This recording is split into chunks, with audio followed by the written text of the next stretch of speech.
Okay,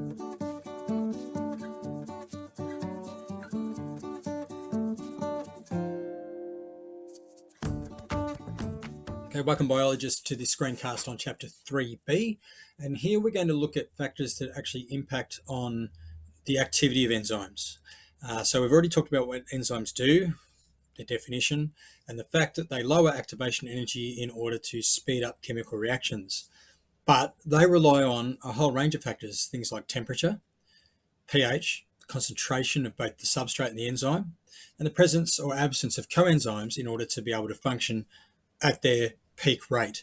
So we're going to look at that, and it's some of the key learning that we need to understand. Now, some of this will also fit with learning that we've done before, so hopefully that will come through as we work our way through. The learning intention here is to learn what factors do actually affect enzyme function and how they make that happen. So by the end, you should be able to explain how temperature, pH, concentration of both the enzyme and the substrate, inhibition or the presence of inhibitors can affect the activity of enzymes, and coenzymes and how they all impact on the overall enzyme activity. Now, I'm not going to answer this question for you here, but we've looked at tolerance range in a different context, but it's actually really the same sort of thing. Now, whilst I'm not going to give you a specific definition, I'm going to ask you to come to class prepared, ready to tell me what a tolerance range is and what we mean by tolerance range as it refers to enzymes.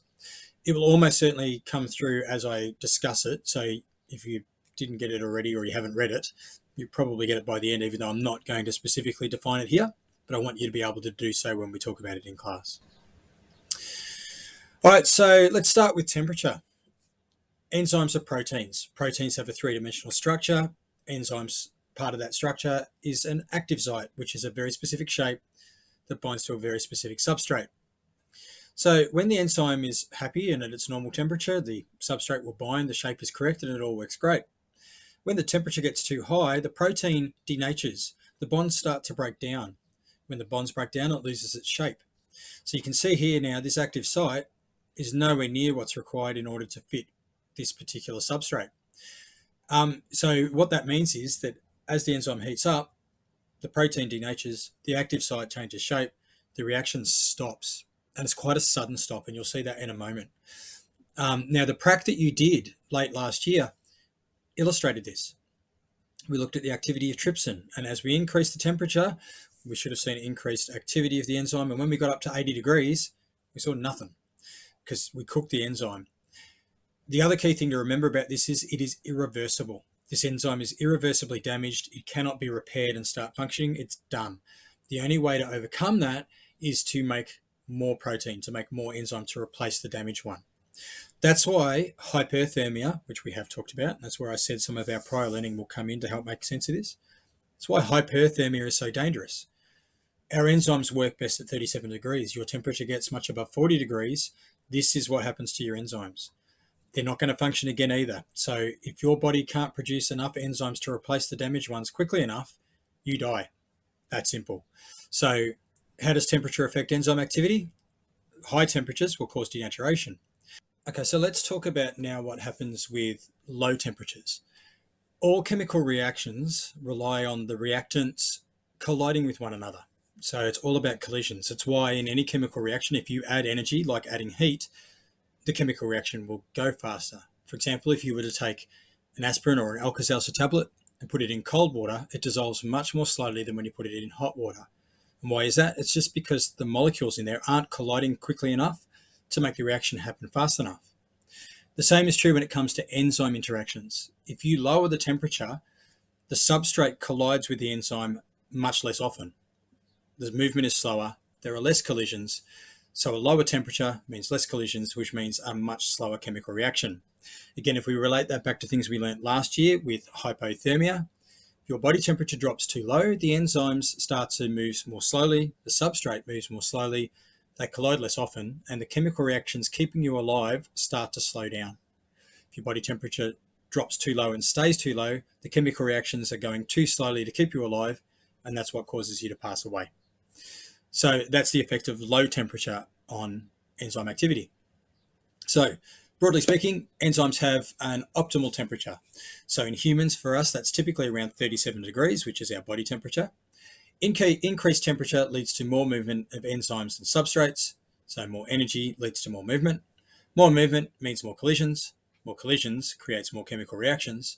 And so if it's too cold, they don't collide enough. But if it gets too high and you hit that high temperature past the optimal point, the enzyme denatures and it leads to zero activity.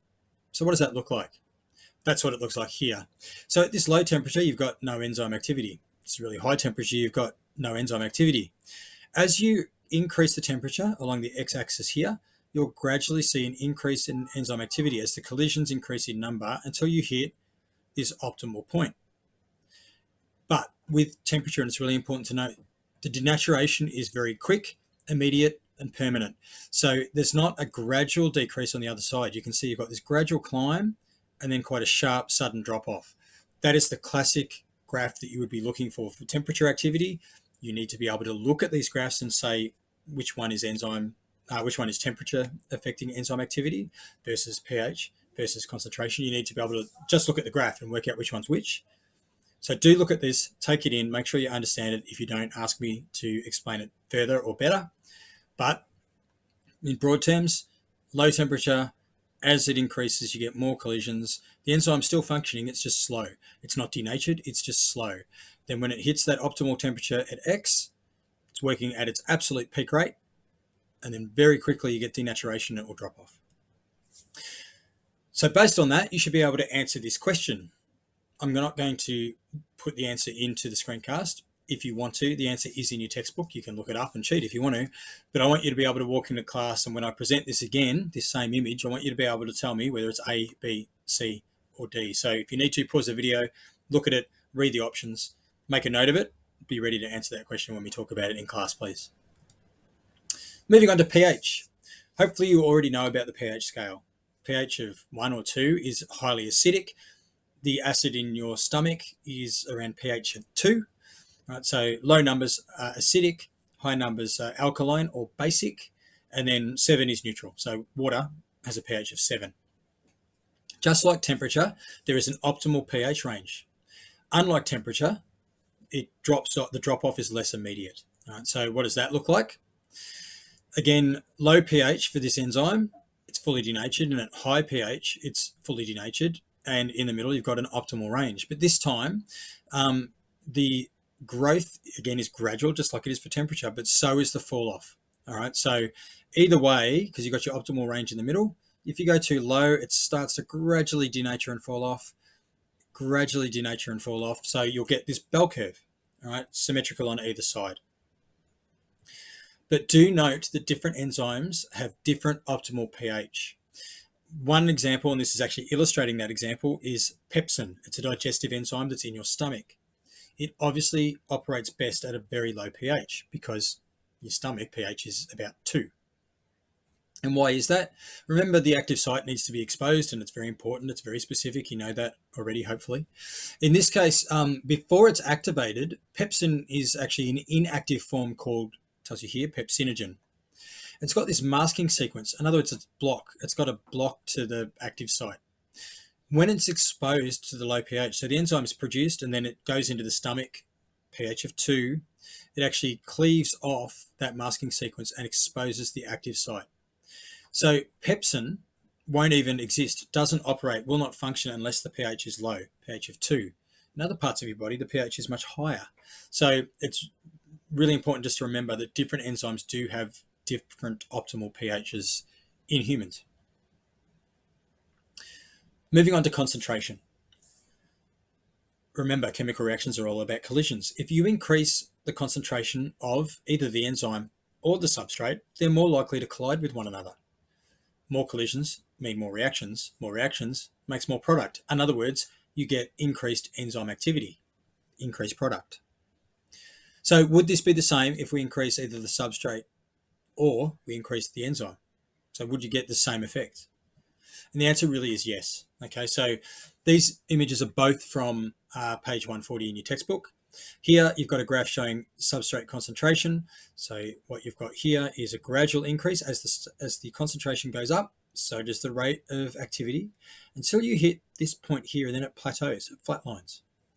For enzyme concentration, same thing. You increase the amount of enzyme, you increase the amount of collisions, so you get this gradual increase until it hits this point, and then it plateaus.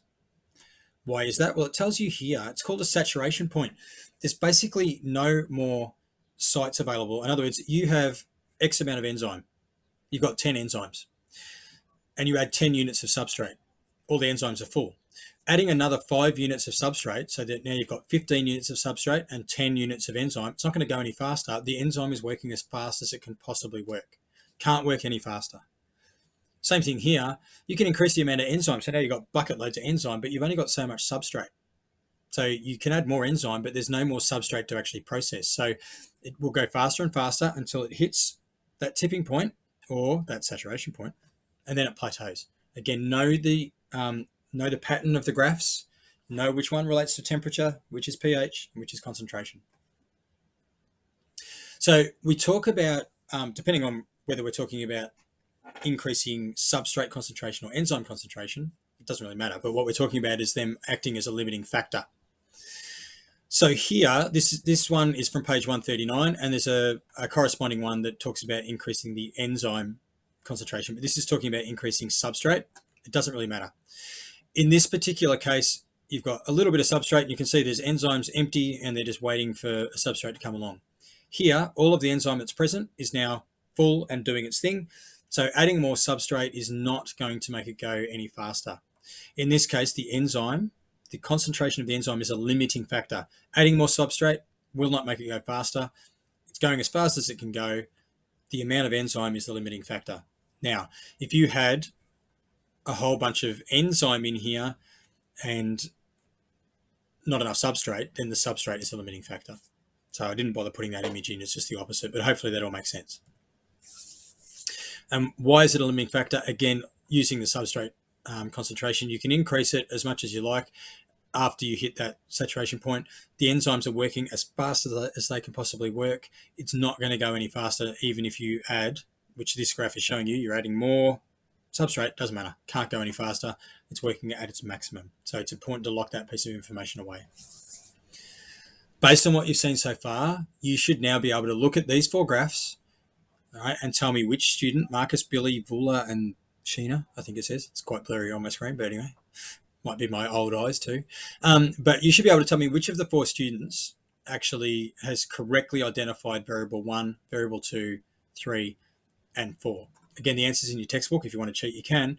But I'm not really interested in whether or not you can cheat. I'm interested in whether or not, if this was on an exam, which this question was in 2018, would you be able to correctly identify the 4 graphs and link them up as being temperature, pH, substrate concentration, and enzyme concentration?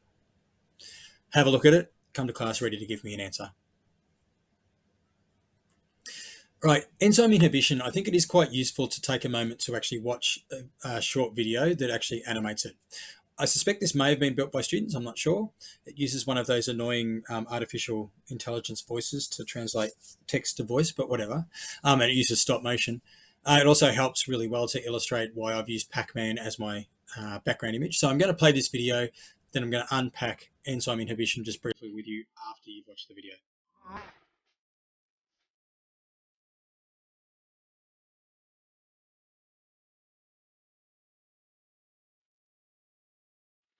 Hello, this is a short video on how enzyme inhibition works. An enzyme is a living protein in our body, and like all proteins have a designated sequence in DNA. DNA is transcribed to messenger RNA, who is then translated and folded into the enzyme that is required.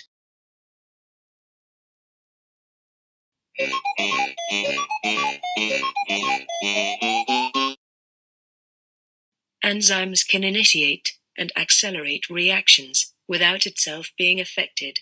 An enzyme has an active site that will only allow binding to a specific substrate. Substrate will be converted into a product. In this case, the substrate is converted into 2 product molecules and released from the active site. Competitive inhibition is a form of enzyme inhibition, where binding of the inhibitor to the active site on the enzyme prevents binding of the substrate. No enzyme-substrate reaction takes place as a result. Any given competitive inhibitor concentration can be overcome by increasing the substrate concentration, in which case the substrate will outcompete the inhibitor in binding to the enzyme.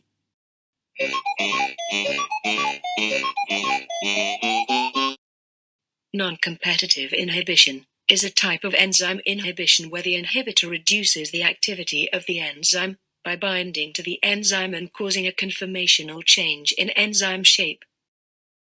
This change may affect the enzyme and active site's ability to transform a substrate into product.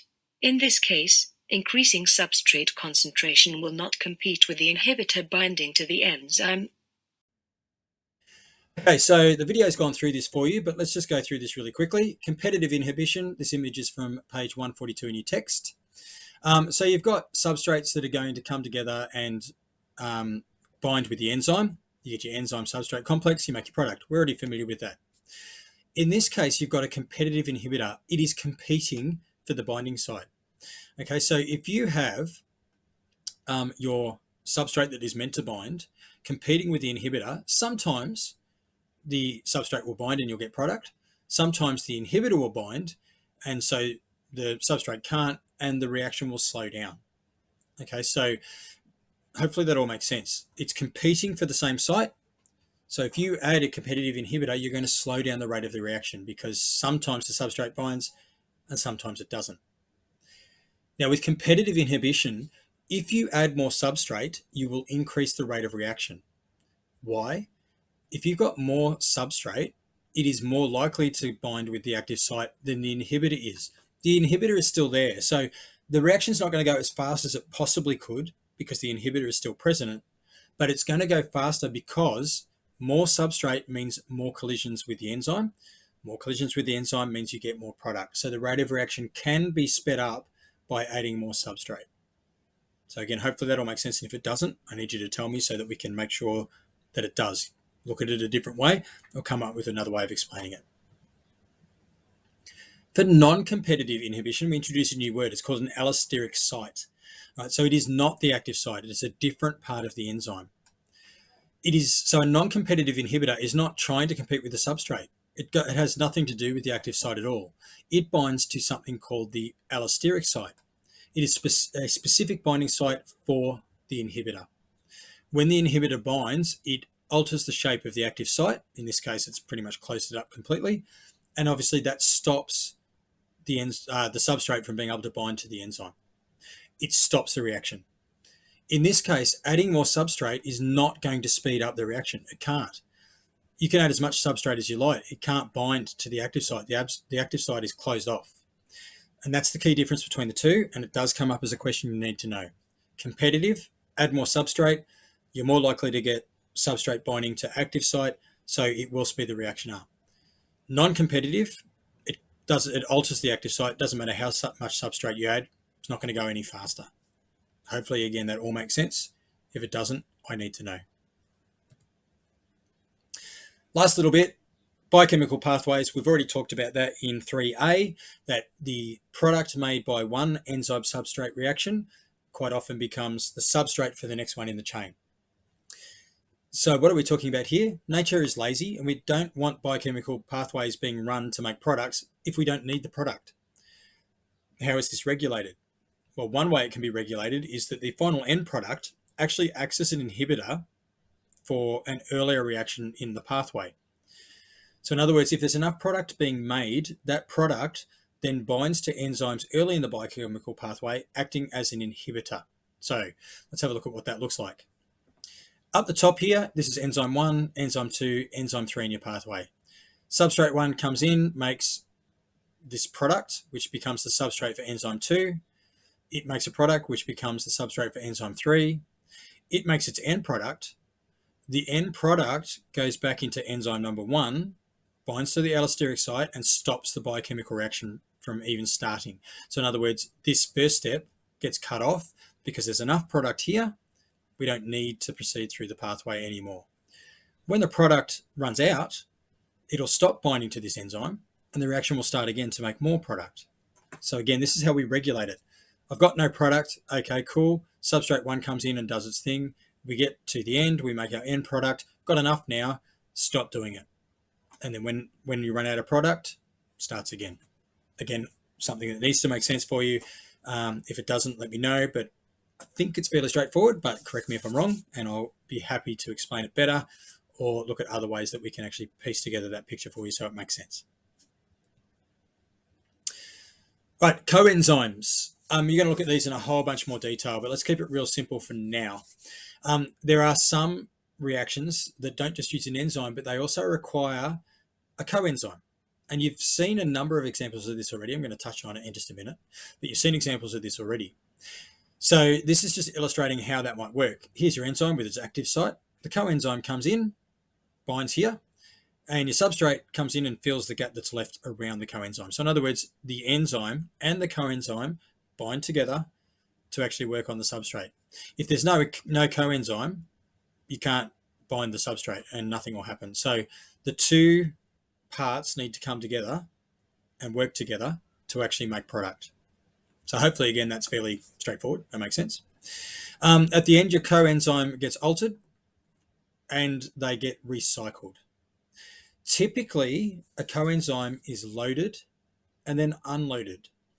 And if you think back in the deep, dark recesses of your mind, you might be able to think of at least one example of exactly that, where you get an unloaded form and a loaded form. And then what I want you to think about is ATP and ADP, and which one's loaded and which one's not. And what does it actually carry? Please tell me that you know that it carries energy, because that's pretty much the point. So ATP is actually a form of coenzyme. So let's have a look at that.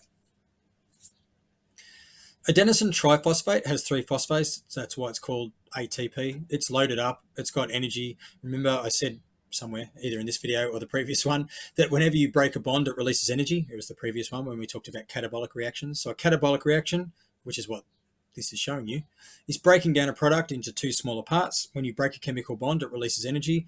That's the whole purpose of ATP. We make ATP so that we can then use the energy where it's needed by breaking it down into ADP. So you've got ATP, you break it down, it releases energy. It forms ADP with a loose inorganic phosphate.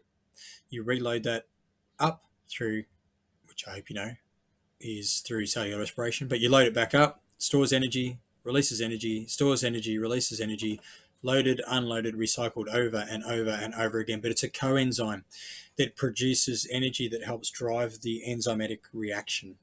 Okay, so it's really important. Here's an example, breaking down glucose to form G6P. We'll just call it G6P. You got hexokinase is the enzyme that helps drive that particular reaction as part of glycolysis, and it needs ATP in order to do so. The ATP is a coenzyme helping the hexokinase do what it needs to do. How does that affect enzyme activity? Well, if you don't have any ATP, this reaction can't occur. So the concentration of the coenzyme is important. Hopefully that's all, again, pretty straightforward. It makes sense. We are going to look at coenzymes, not just ADP and ATP, but NADP and NADPH and FAD and FADH2. If you've never heard of those, don't panic. But we're going to learn about those and the role they play in photosynthesis and in cellular respiration coming up. So as a review, again, I'm not going to go through the answers in the screencast. I'm going to ask that you have watched the screencast. You'll come in and you'll answer these questions for me. And if not, you'll have to do it on the fly when I put them up in class. But you've got 4 graphs there. I told you you need to be able to look at the graphs and tell me what each of them represent. So when we talk about this in class, I do want you to be able to tell me which one's pH, which one's temperature, enzyme, and substrate concentration. And here we've got 4 key terms: coenzyme, active site, substrate, and product. I want you to tell me X or W, X, Y, and Z, which one is which when we talk about that in class. So our next steps, we're going to review this in class, including the answers to those questions. We're going to create some review materials that you can use going forward, not just obviously for SACs and things coming up, but also for the end of the year when it becomes really important before your final exam. And we'll explore both enzymes and coenzymes in action, and we'll use photosynthesis and cellular respiration as models of those activities. And again, just a quick review. Hopefully now you can hit our success criteria of explaining how temperature, how pH, concentration of both substrate and enzyme, the inhibition of enzymes, both competitive and non-competitive, and how the function of coenzymes impact on overall enzyme activity. As always, I welcome any questions you've got, and I look forward to reviewing this with you in class. Thank you very much for watching.